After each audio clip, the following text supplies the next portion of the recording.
Good evening, everyone.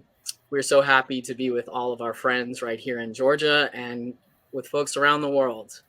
My name is E.R. Anderson, and I'm the Executive Director of Charis Circle. Charis Circle is the nonprofit programming arm of Charis Books, and Charis Books is the South's oldest independent feminist bookstore.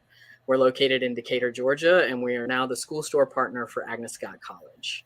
It's my great honor to welcome all of you on behalf of Charis and the Auburn Avenue Research Library on African American Culture and History to celebrate Gathering Blossoms Under Fire, the Journals of Alice Walker, 1965 to 2000. Alice Walker is here in conversation with Pearl Cleage, one of our longtime favorite folks. And we're going to encourage you to ask questions, all of you who are watching. If you'd like to ask a question, you may do so in the chat by clicking the Ask a Question button. And Charis co-founder Linda Bryant will rejoin us towards the end of the evening to help us facilitate that part. We offer tonight's event in memory of Gathering Blossoms editor Valerie Boyd, in honor of her tremendous contributions to our literary communities and in solidarity with all who mourn the loss of her brilliance and her light. She was quite simply unparalleled in her graciousness, her generosity, and her enormous intelligence.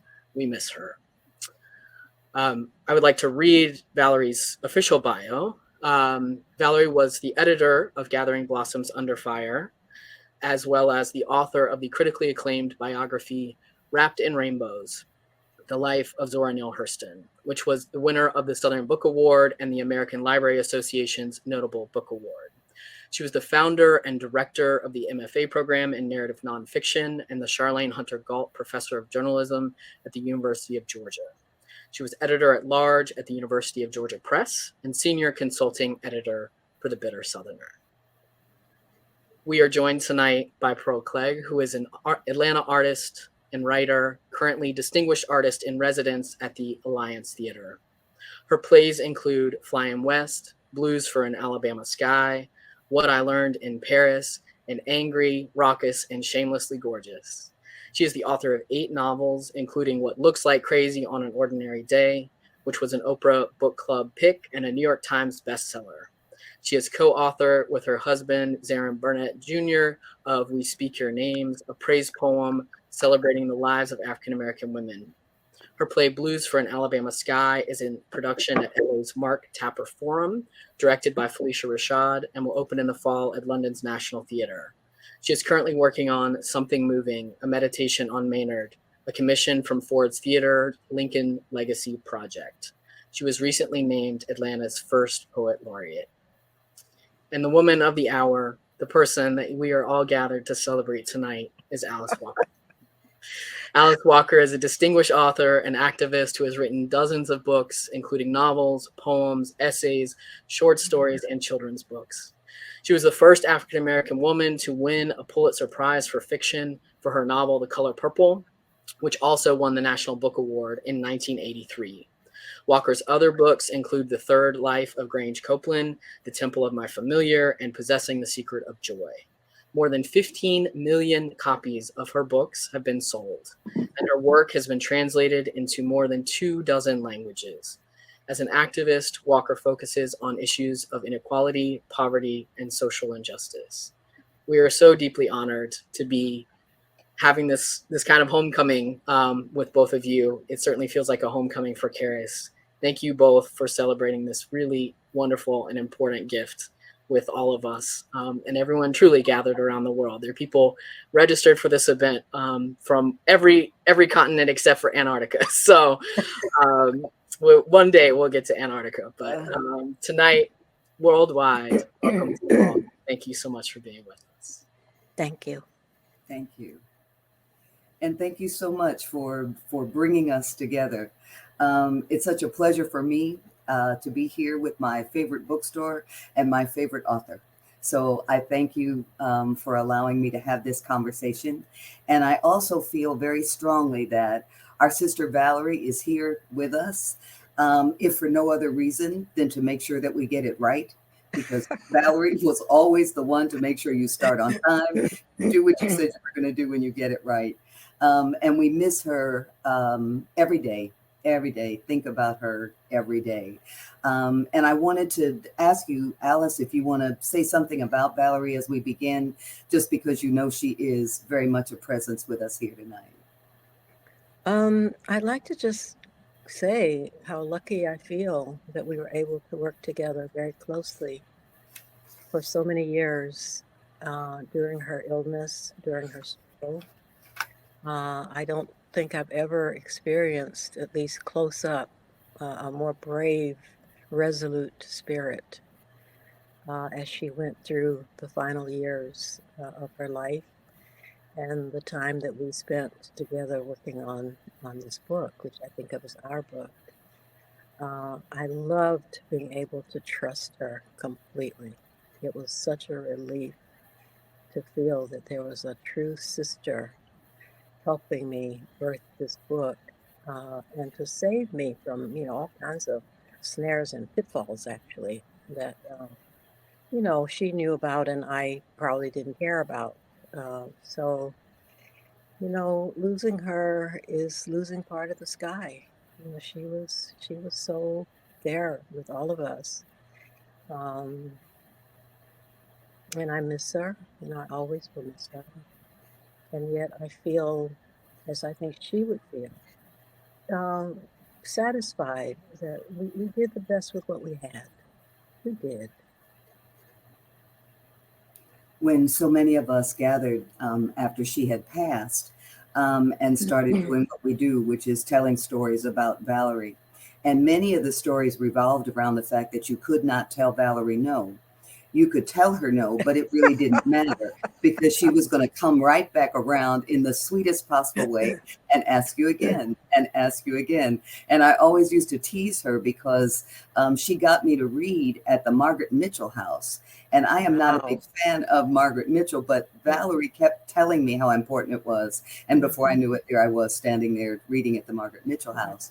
So as you began to work together on something that is so personal, like journals over your life, was there ever a moment when you felt like you wanted to tell Valerie no about something she wanted to include or wanting to suggest?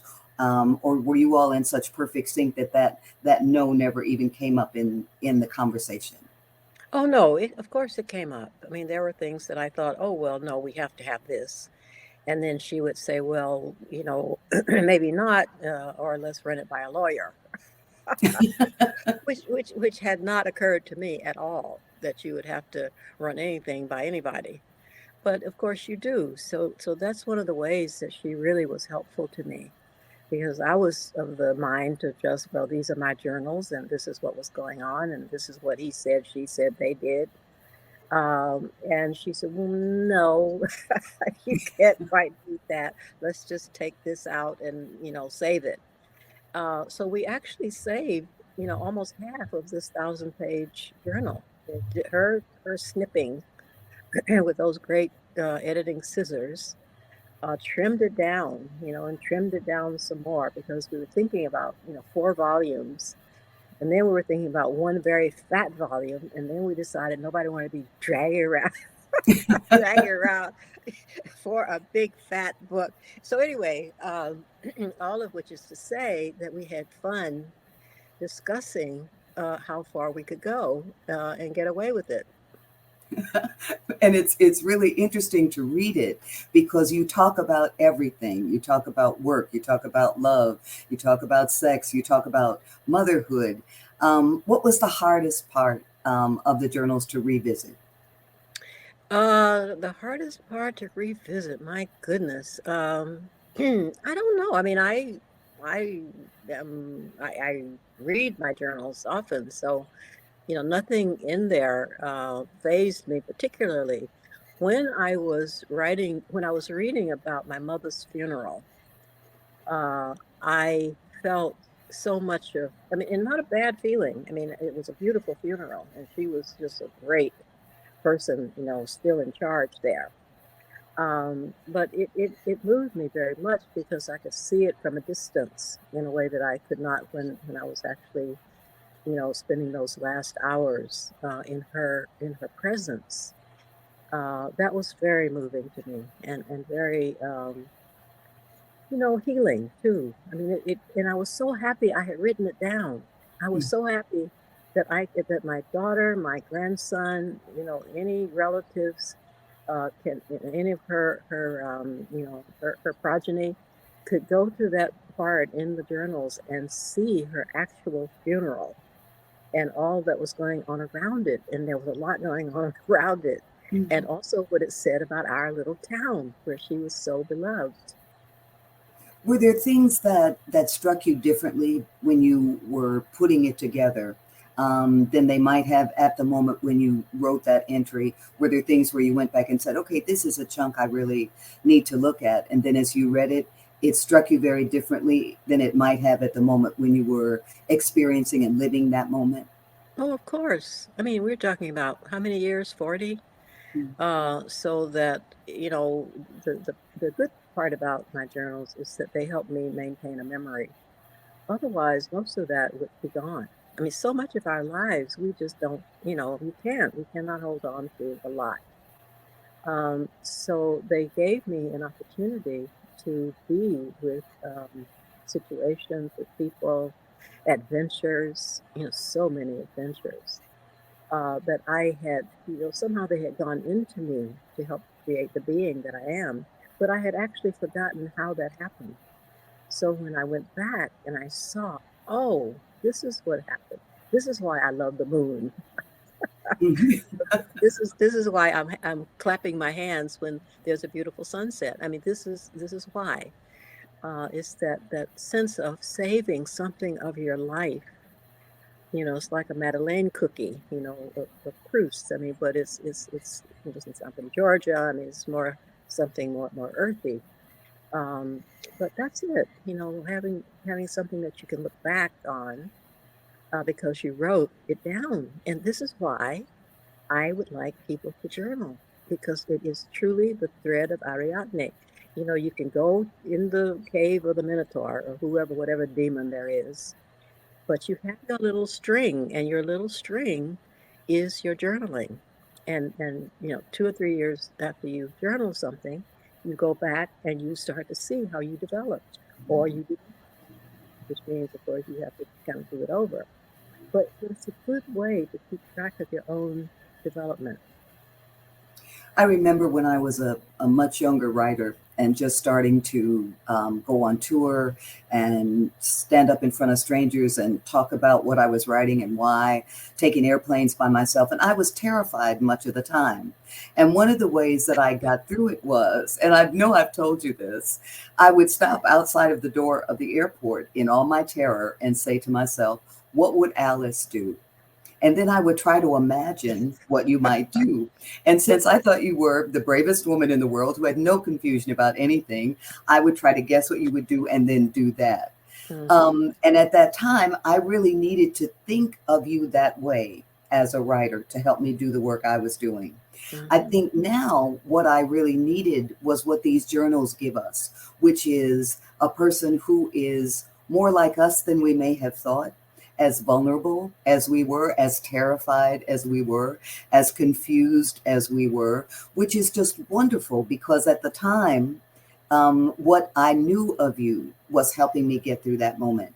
And these journals, I think, are going to help a lot of us who find ourselves now as elders look back at our lives without guilt, without recrimination, without trying to revise everything. And I appreciate that so much because I think that journals are such important source documents, especially for women, because we get to see all the moments when you were worried about things, when you were insecure about things. Do you think that if you had thought about publishing these journals when you were writing them, that you would have self-censored more, that you would have tried to shape the story more toward what someone might have thought who read it 40 years later? I don't really think that way, actually. I love journaling. Someone gave me my first journal when I was 17 and I was on my way to Russia, the old Soviet Union. It seemed a good idea. I loved drawing, pictures of the people I met. Everybody we took me out dancing, and teaching me how to ride a motorcycle. I mean, I just loved it. And I needed to have that record as a reminder to myself. And at the time I was at a school that was kind of oppressive. So I would go back to my journal and I'd say, oh, yeah, well, I had a great time in Helsinki. And Mhm. and one of these days, I'm going to get out of here. That's life on the other side of what that Uh, moment is. hmm So they've been very helpful to me. And I really, truly, I hope, all the people who are listening will go out if they don't already have one and get a journal and start paying attention to yourself. You know, pay attention to you, what is happening, what is developing in you. The way that the outside entertainment, situation sucks you away from yourself is a tragedy. You become so thin because you have nothing but other people's opinions to flash, from yourself instead of yourself flashing from yourself. All your journals are handwritten, are they? Oh yes, So that's what I. terrible, Go ahead. I'm terrible sorry. hand, terrible handwriting, but I remember recently watching someone with with a phone, who was tapping in, and I said, "What are you writing? What are you doing?" And the young woman said, "I'm writing in my journal," and she was doing it on a smartphone. And I thought to myself, I wonder how different it is to impose technology between yourself and your innermost thoughts and feelings, which is what a journal is going to bring you. How does that change what you actually write down and put down rather than writing in longhand, which is what I also do, very bad handwriting. But do Mhm. you think that people who impose a machine on that process deny themselves some of the pleasure of the actual putting down of the words on paper? Well, I have to assume that they do what feels natural to them. It would not feel natural to me. I mean, I wrote most of my novels in longhand. I mean, I wrote. And there is that feeling of, the blood coming from your heart down your arm. There's that feeling of the organic creation of something that manifests at the end of your pen. But I wrote so much that I injured one of my fingers and I had to stop and then turn to a typewriter. But basically, it's all about, how true you are to what you want to, share with yourself at that point. And then later on, you could decide if you want to share it with someone else. Do you have you found your journals to be directly helpful to the fiction you're doing or to poetry that you're doing, or are they kind of a separate thing that you're writing in conversation with yourself rather than saying, I think I'll go back. I remember on April the 19th, this happened, and I can use that in this way or another. Do you think of them that directly, or is it more of that conversation with yourself that is ongoing, feeding the other parts of the process? Well, I think it's the conversation with myself. I was always interested in my own development. I wanted to see, how could I become, truer, better, more graceful, less critical, not so much always in my own, universe. And so I saw it as a way to watch myself, to actually help myself grow in a better direction than I felt I was in, at whatever time it was. You kind of smiled when you said adventures, so many adventures.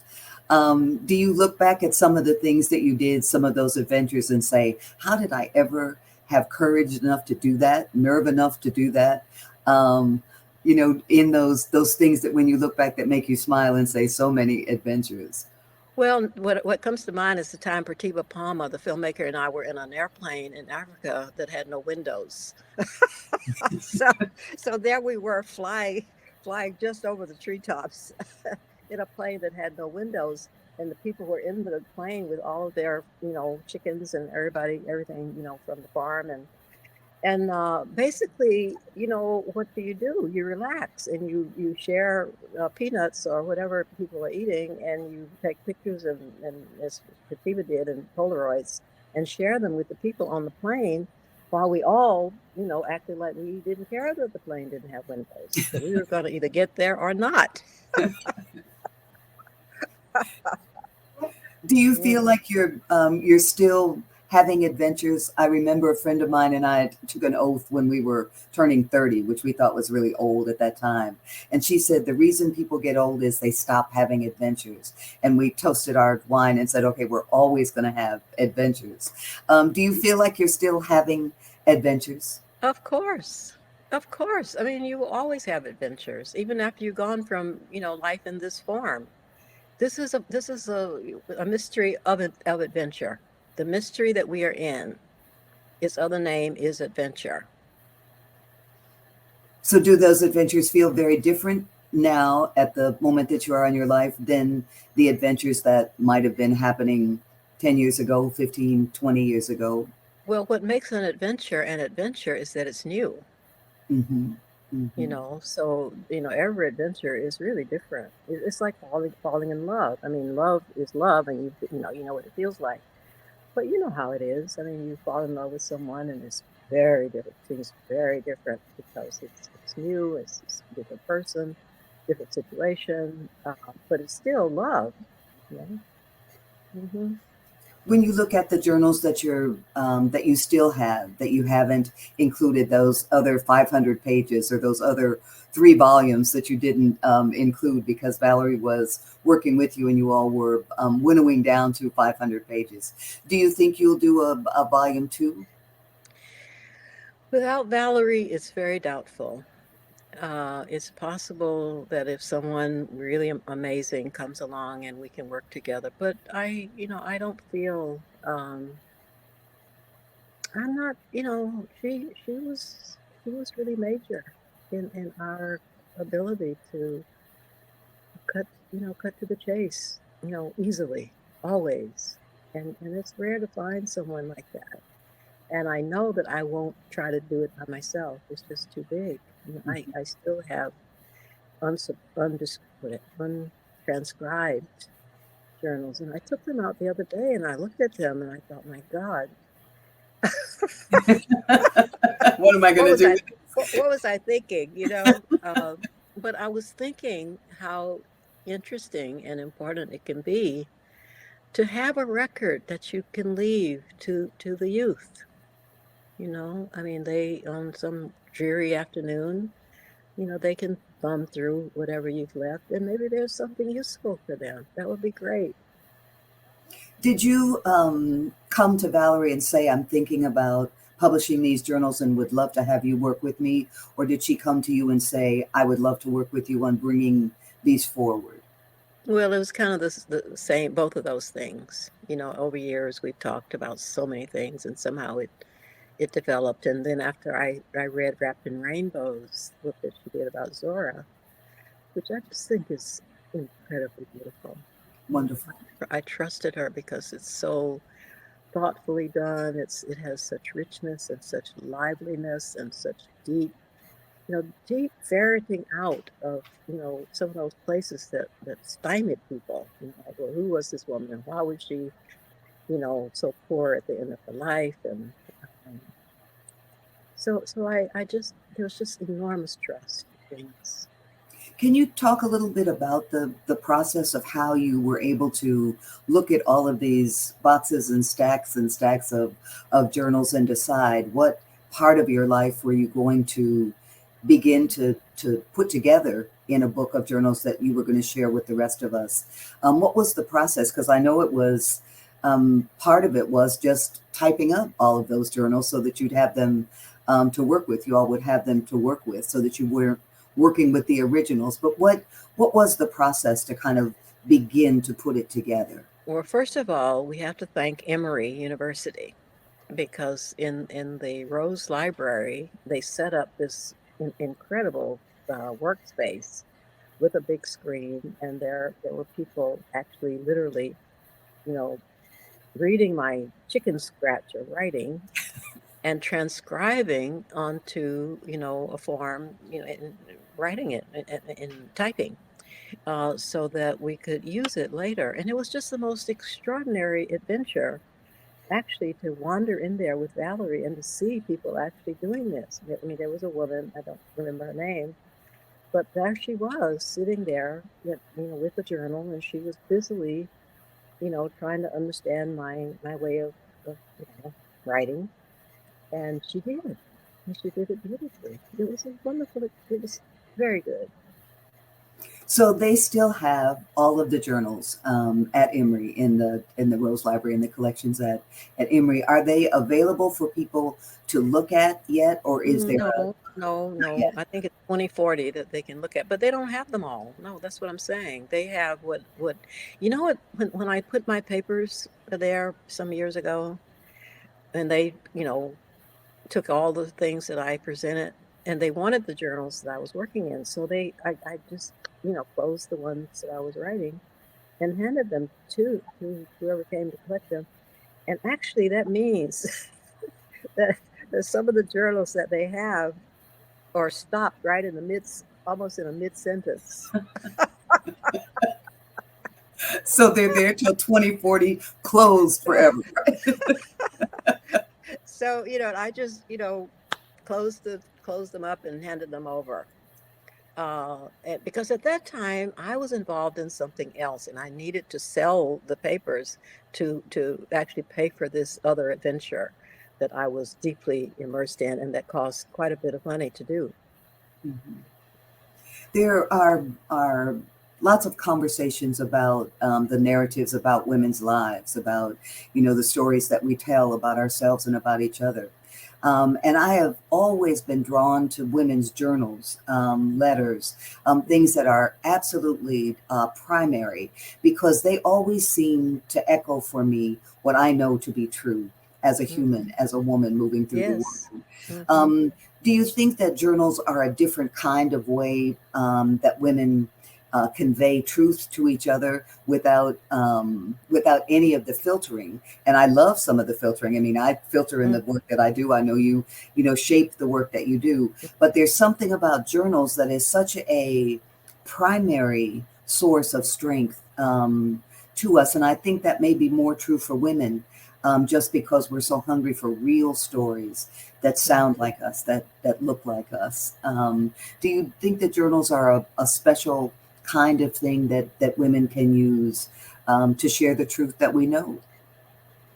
Well, first, share it with yourself. That's the point of a journal. A journal lets you share the truth with yourself. There it is. You've written it out. You can't avoid that that's the situation, right? Mm-hmm. And so that is a way for us to heal. And we desperately need to do that. We need to be able to see who we were 2 weeks ago, where we were, who we with, and to follow through, follow through with what it means now on this day, that I was that way on that day. I can't imagine, actually, well, for me, it would be hard to imagine not having a journal just to keep track of my own life. Mm-hmm. Exactly. Life is so full. I mean, there's a lot going on. And in the midst of all of that, you're trying to grow. You're trying to, be a better person, to be a better mother, to be a better partner, to, shoulder your responsibility in the planet. And so there's a lot. But through it all, there is this one, usually solitary spirit trying to make sense of all of it. And that is why a journal is really good for you. I remember saying to my daughter when my first granddaughter was about 4 years old, when she gets to be 16, I'm going to give her all my journals. And my daughter said, absolutely not. And I said, well, why? And she said, there's some things you don't need to know about your grandmother. And she had never read my journals either. My daughter hadn't. So I was kind of like, that's an interesting thing, because what she was presenting to me was, there's a part of you that is you as a separate person, and there's part of you that is this child's grandmother. And we only want to present the part that she's curating about being a grandmother. Do you think about what your grandson will think about if he ever chooses to read these journals later?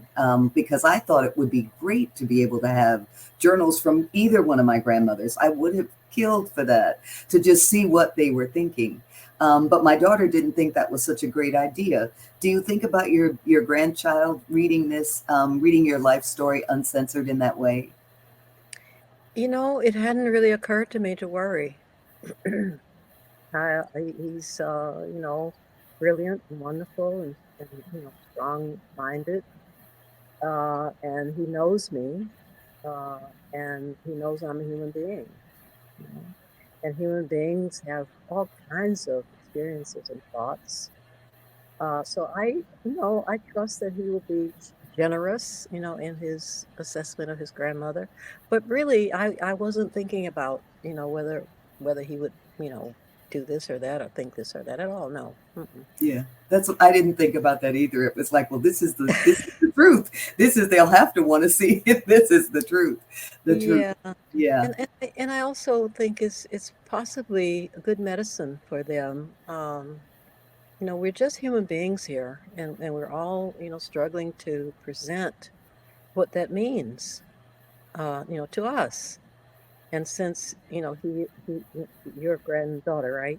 Since she's Mhm. your granddaughter, I think it would be fascinating for her to realize what this life has meant for her grandmother. Mhm. I think so too. I do. Mhm. Do you feel like you are more gentle with yourself now than you were during some of the episodes in your journals where you seem to be really not necessarily hard on yourself, but really rigorous about trying to get to, what do I need in this moment? What do I want? What am I feeling at this moment? And times where you were pushing on yourself to tell more, to do more, to be more of what you believe to be true. Do you feel like you are more gentle with yourself now, or still the same kind of rigor about what you think and feel? Well, I was trying to juggle two very different ways of being. I'm really innately a solitary person. And that, excuse me, and that was something I had to you know, deal with. That I love solitude. I mean, I love silence. But such has been my path that, you know, I've been all over the place doing various things out loud. And that's been the major stress. Okay? You know, how do you stand with other people in terrible situations? You know, lift your voice somewhere where you really, you know, I mean, it's, you'd really rather not be there, you know, at some level. And you know, the longing to just be with trees, you know, to just be with plants and animals and the sky. I mean, it's been so powerful. Um, so to answer your theory, uh, I now live the way that I think I was made to live, which is mostly in solitude, with, you know, the occasional friend that I really like. Uh, very happy with my dog, and you know, it just suits me, and I feel like a lot of the other part of my life, you know, they're wonderful adventures, but really, I am pretty happy with this one, which seems to be the one that I was made for, you know, rather than the others, which I had because the times called for certain kinds of action. Mhm. Do you still have a garden? Are you still growing things? Are you kidding? Of course. Of course, I knew the answer to that. Right? I eat We collard greens every day. collard greens every day. There you go. Mhm. We have a bunch of questions, I think, coming in from people who have things they would like to ask you. And I think Linda Bryant is going to come and kind of help us navigate that. Am I right about that, Linda? And there Yes, she is. yes. Okay. And I promise I will ask the questions, but I just want to say one thing as before I begin with questions, and that is to express so much gratitude to each of you, and for your long time of being so loving and generous to Charis.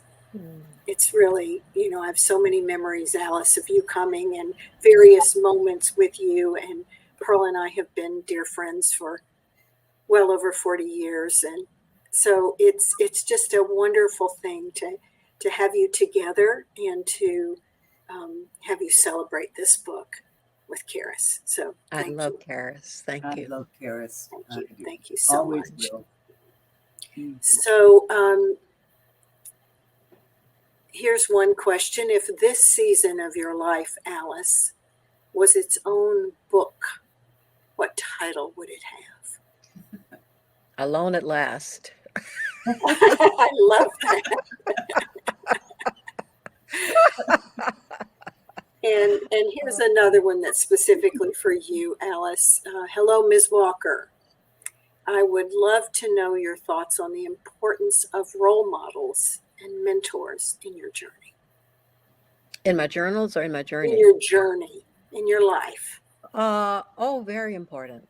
And in fact, some of those role models and people, the ones still alive, the ones not alive, actually led me into some of those distracting but fabulous adventures, even as I wanted to be sitting here on my hill, playing my guitar or whatever. So I think very important, very important to have people who shine so brightly from afar that you end up, coming nearer to their heat and to their glow and to their beauty. I mean, I felt this way, for instance, about Fidel Castro.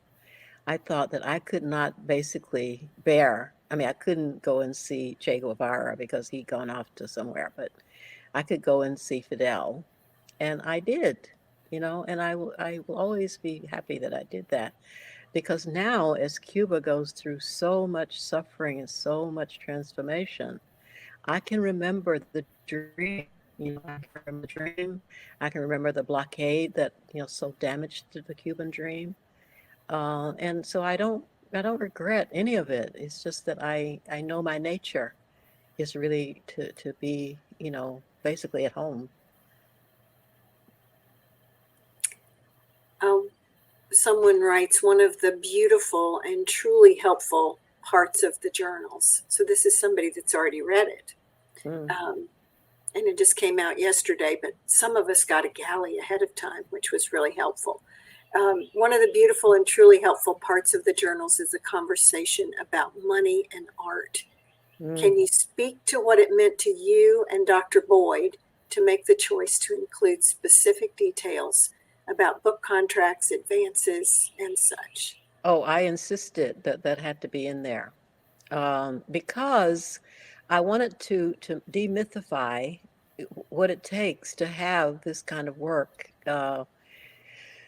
in a commercial society, where everything is about how much can you make from it and all of that. And so I wanted to express in my journals the shoestring that I lived on, and what that was like. I honestly would sit for however long it took, trying to figure out, how I could actually survive and continue to do my work on the small amount of money that I had. And I'm very happy that I did that, because eventually I realized, how to manage, on a small amount of money, how to invest money. I invested in property, and I have that in my journals because I want, women especially, to realize that they have to own where they live. Women of the world, get yourselves together if you haven't already and figure out how you can own your own house. And I don't know if you know this, but among the Acoma people, the woman always owns her own house, and when the man is not acting right, she puts his shoes outside the door, and that's the end of that. I love that. I know you do. I mean, attitude, right? You have to have laws with attitude. I mean, really just that are so right, you know, and he can't come back into that house because it's her house and the children's house. The children will always have a home. So here's a question for Pearl and Alice. Someone would like to know why and how you decided on Emory as the place to house your papers. You want to go first? I can start with that one because I can say that 3 of the main reasons for that were Rudolph Byrd, who has also joined the Ancestors, but who was a wonderful, wonderful person who thought that that would be a good place for my papers to be. Valerie, who had come by my house one day when she was writing Wrapped in Rainbows, and she was so excited because she had found a grocery list of Zora's, and she was really happy about it. And I said, Valerie, this is just a grocery list. You know, why are you obsessing about this? And she said, if you don't want me to write about you based on your grocery list, you better put your papers somewhere where we can find them. And I thought that was such a Valerie thing to say. Because it's like, you're right. You know, if we don't do it, then we end up with mildewed boxes in the basement. And the third thing was that I figured if Alice's papers were safe there, if Alice felt like that was a place where her work could be safe, then I knew my work could be safe there. So I would say Rudolph Byrd, Valerie Boyd, and Alice really made me feel like that was a place where I could do that. Also, because so many of the places where we might think about putting papers, like for me, Spelman College, they don't really have the funds to spend on what an archive needs to preserve papers, to make sure those newspapers don't fall apart, to have climate control, to do all the things that you need to do. So that part of what Emory was willing to do for me was when I said, I want anyone who would be able to access these papers and use them at Spelman to be able to come here and use them without any kind of problem from you all. I want that to be part of what they do. And they're wonderful. They said, absolutely fine. We think that's fine. So that was the last thing I needed, was to know that my Spelman students could come to Emory and not have to be on a special list so where they couldn't access the papers. I made sure of that also, that Spelman students could always come and use the papers. I wanted to be in the South. It's a primary concern of mine. I did not want to be in the North. I meant my papers, because we have a culture that is distinct, a culture that has given us such riches. You know, it's at its finest. It is absolutely stellar, you know, considering what we've been up against. So I wanted to be, you know, accessible to people in Georgia. And that is, you know, I couldn't imagine being in New England, for instance. You know, I just, it was never occurred to me to do that. And all the other things that Pearl said. I know last night at the conversation with Beverly, Rudolph's name was called, and how important he has been and is in your journey and in your life and in the lives of so many of us. So I love having his name called again. So here is one. Go ahead. Sorry. No, I was just going to say, you know, to those who maybe never saw him, he was also extremely dapper. Oh, beautifully dressed. Oh, Beautifully my dressed. word. Perfectly creased pants, perfect jackets. Goodness. Yes, indeed. Handsome and, you know, devil may care, a sharp wit, and an incredibly loving heart. Very kind. Very kind, and we really, really, really miss him. Yeah. So here's a message from Ashia from the Alliance. She says, thank you all so much for looking out for Spelman students. This conversation is magnificent. So grateful to be a part of it. I'd like to know what sets your soul on fire. And this is for both Miss Pearl and Miss Walker. And it says it can be a song, a book, a meditation, anything that brings you joy. I'd love to hear about it. Beauty, I mean, in any form. And I live daily in amazement. I mean, I am just the happiest camper on the planet to be on the planet. I have no gripes whatsoever about the planet. I think it's just, the only heaven I'm interested in, and I just love it. So that's it.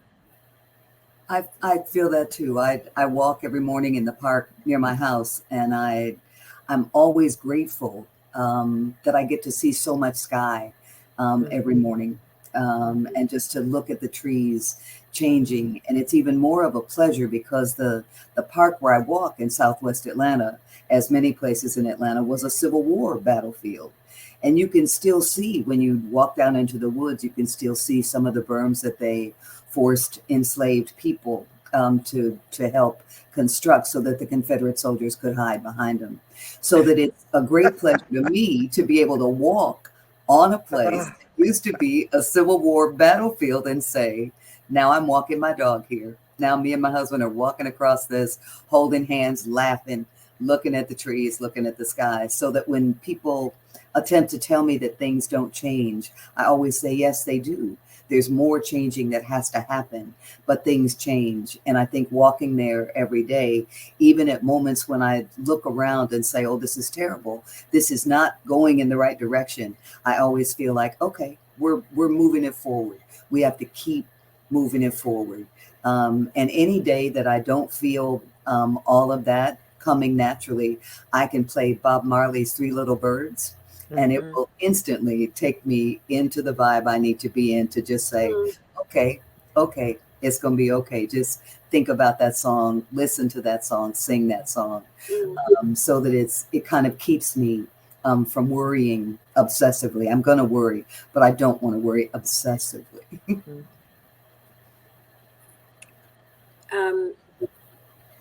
Karen Good Marable says, Ms. Walker, thank you for being here. Valerie was my mentor and my friend.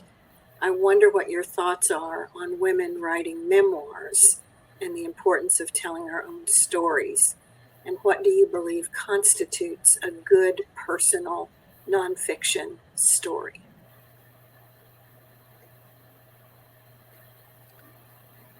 Oh, God.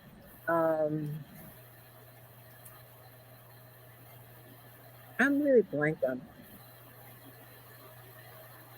Maybe you'll take that.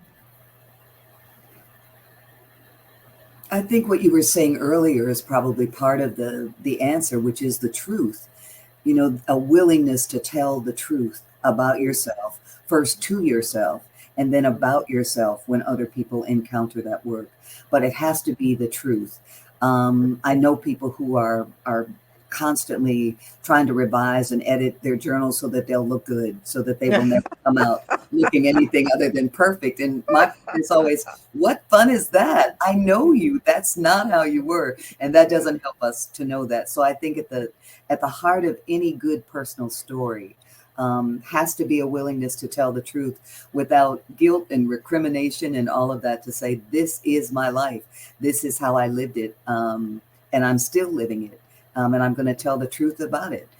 First of all, to myself and all these journals that we keep, and then to anyone who is also seeking that truth in their own personal journey.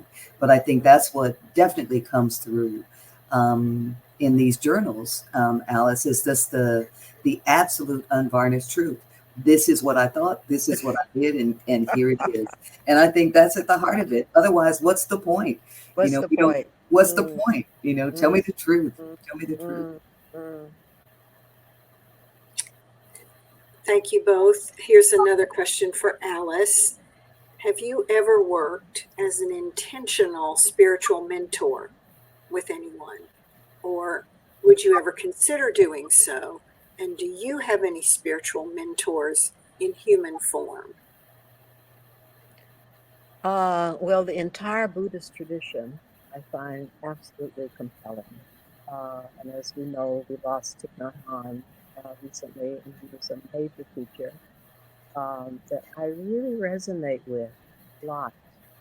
And as I was saying to someone recently, when I watched his cortege in the funeral session, and I saw that they had copied, I think it's actually in his calligraphy, A Cloud Never Dies. I was so moved because it encapsulates beautifully my sense of life as never ending. I mean, we die in this form, just as a cloud,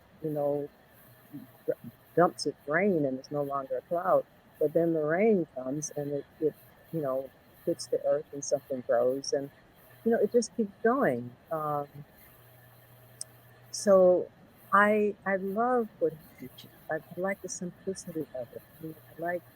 I like him talking about something that I feel too, that you don't have to strive to arrive somewhere else other than where you are, in a sense. I mean, I'm not saying you should stay if you're miserable, but there's such a thing as one day just saying, gosh, I have arrived. Wherever it is that is in myself, I'm there.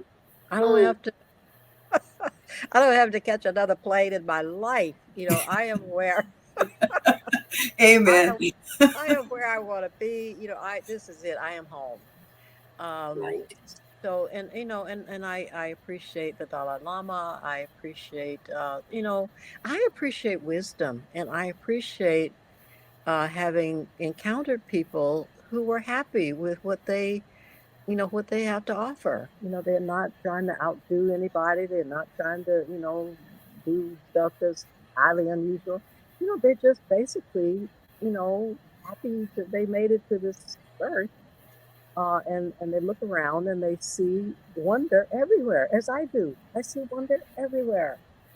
And that more people don't see that is tragic, and when I'm in the cities, most cities are unendurable. I can't bear them, and I don't see how people can. I mean, they tell me, well, there's, entertainment, blah, blah. But it's nothing in a way. I mean, it's okay sometimes, but it's nothing compared to just your average field, that's, growing something amazing, like sunflowers. I mean, it's, anyway, I'm rambling, but all of that is to say that I'm also taught by nature. See? I think that's so true about the city, because you can't ever really see the sky when you're in the city because there's so much artificial light. You can't see the sky at night. You can see some stars, but when you leave the city and actually go out in the country and look at the sky, it takes your breath away because those stars are always there. But when there's so much neon and so many high rises and all of that, you don't see them. And when you don't see them, you forget that wonder is above you all the time, and you don't see it. And when you step outside of the city, it is always it takes my breath away, because I feel like I'm aware and I'm in touch and I'm looking at things, but you realize how much you're just not able to see because of the city, because of all of those things that the city forces into your eye, that isn't what you necessarily need or want to see, but you don't even know it. I know. And gadgets do the same thing, and so, I am so just grateful to be often in nature that every year bears come and raid my peach trees. And I love peaches, and I really don't, I'm not happy having the bears just, break them. But there's a part of me that rejoices that there's still bears around to do that. Yes. So I go out, and say, oh, I was trying to save some peaches, and now you come and broken the tree and eaten everything. And you never see them. You just see their scat bears. They eat your stuff and then they're gone. But there's a part of me that is just so grateful that whoever this berry is, or the cubs or whatever is doing it, that they're still alive. That they still know when to wake up and go go and have your food. I mean, it's that interactivity with what is still alive is so this. Mm. Someone has asked a question that says, "Can Ms. Walker, can you speak to your involvement in co-founding the Sisterhood and how you went about joining forces with other wonderful writers?" Yes, briefly. I had gotten a divorce, left my 11-room house, moved into 2 rooms, and June Jordan is an incredible poet and radical and rebel. We decided to form a sisterhood and invite our sister writers and poets to celebrate each other. And she had the larger space, so we had the first gathering in her space. But I had the biggest gumbo pot, so I made a big pot of gumbo and big red pot of gumbo and cooked that for us to eat. And then we invited all of these wonderful women. There's a photo of us somewhere, Toni Morrison and Indasaki Shange and many other wonderful women. And we decided, that we saw how, in a racist, sexist culture, who is supposed to be on top and who is supposed to be able to anoint whoever's, among your group will ever get anywhere. And we saw that. We sussed that out really easily. And we decided that no matter how they went around choosing who they wanted, that we would choose ourselves. We would choose ourselves and we would choose each other, and that we would never have any competition no matter what. And we pretty much stuck with that. And that's, I don't know if that answers your question, but that was, a time of, for me, real value. Because when you're in a society that is as unjust as ours, you have to really figure out ways not to be sucked in to their game, so that they can use you to basically humiliate and harm other people that you care about, really. And why should you do that? So I always urge people, especially women, to gather, to have a collective response to this kind of insidious assault on our integrity as a people. And perhaps that would lead directly into this question, Alice. What advice do you have for young Black women who are interested in writing as a form of expression? Right?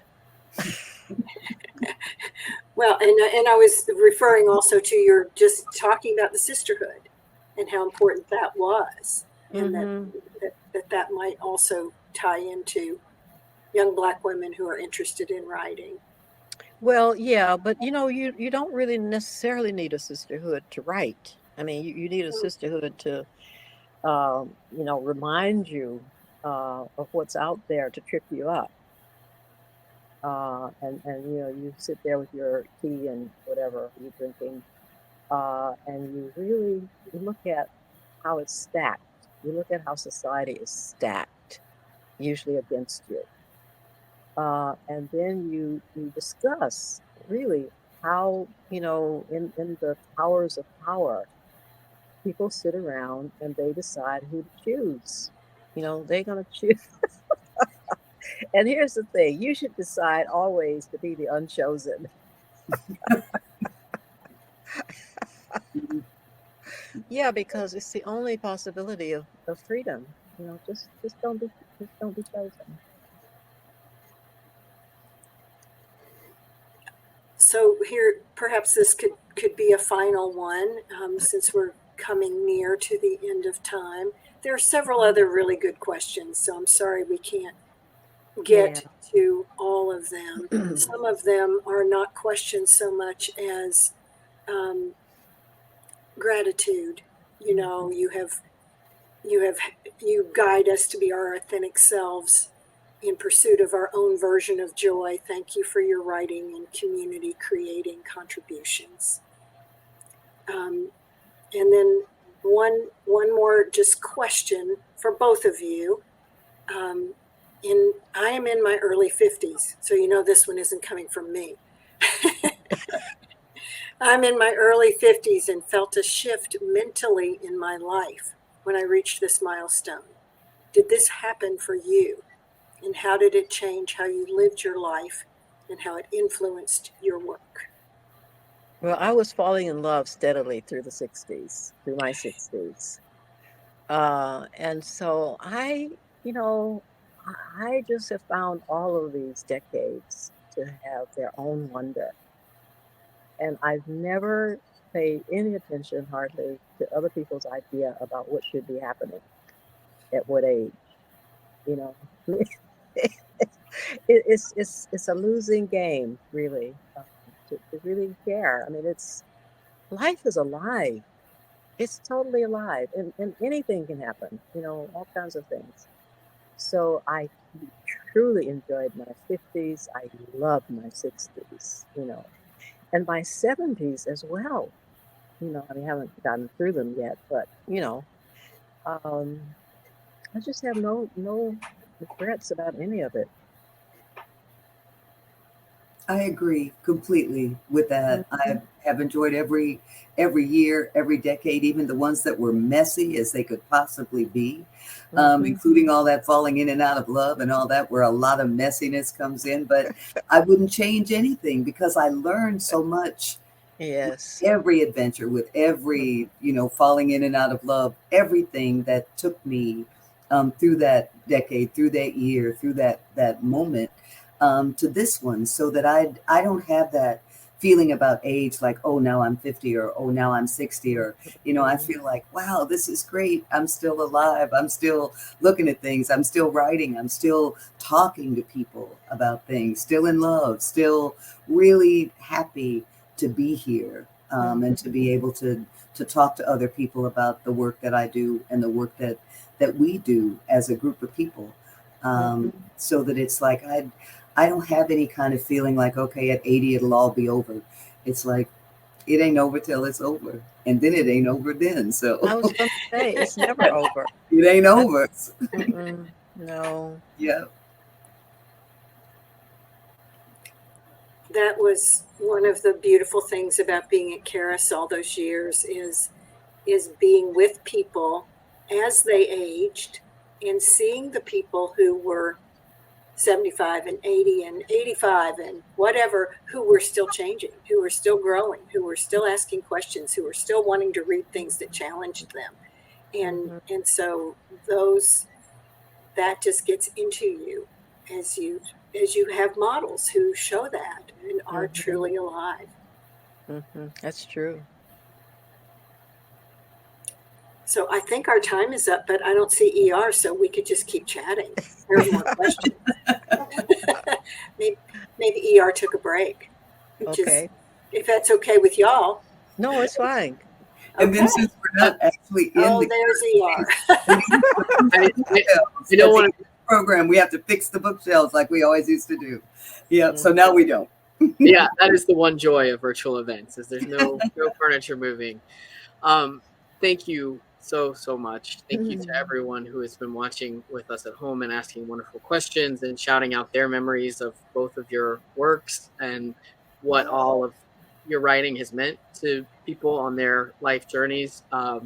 It is a reminder for us as booksellers of why we do this work, because books really do change lives, and particularly now, as you know, books are once again being politicized. It is all the more important that we really honor the transformative political gifts that y'all have given all of us. So thank you. Thank you to Auburn Avenue Research Library. Thank you for the wonderful citations in the chat. So folks asked, will these be saved? You can go back and look at them as many times as you want. You can come back to this URL in a year and it will still be here. As long as we're all still here, it'll still be here. We want to encourage folks, if you do not yet have a copy of Gathering Blossoms Under Fire, to click this teal button at the bottom of your screen to purchase it from Charis. It really does matter, and it really does make a big difference to us when you purchase your event books directly from us. It is how we survive and thrive. It is how we have been here for 47 years. So we do depend on you to support us. The other way that we survive and thrive is through donations to Charis Circle, our nonprofit. So if you did not choose to make a donation at the beginning of the event and you would like to do so now, you can do that by clicking this link that is popped up. And as always, if this is your first time to Charis, or if you have not been to Charis in a long, long time, I see some folks who I haven't seen in a very long time in the chat. We would love for you to come home to Charis. So visit us online. We have done more than 400 events since the beginning of the pandemic, all virtual, except for one, which we did our first in-person hybrid on Monday night. And it's amazed me, the community that we've been able to sustain and build and grow, even when we're so far apart. And I think this evening is testament to that, because people feel so close to both of you tonight, even though we're on these little screens. So thank you for gracing us with your presence. I do wish we were all in the same room, but this feels wonderful. So it is truly a gift, and I hope that you both stay safe and well. And then one day we get to be in the same room again. But until then, yes, enjoy your adventures. We will do it. Thank you so much. Thank you. Good night. Good Bye-bye. night. Bye-bye. Bye-bye. Love you. Mwah.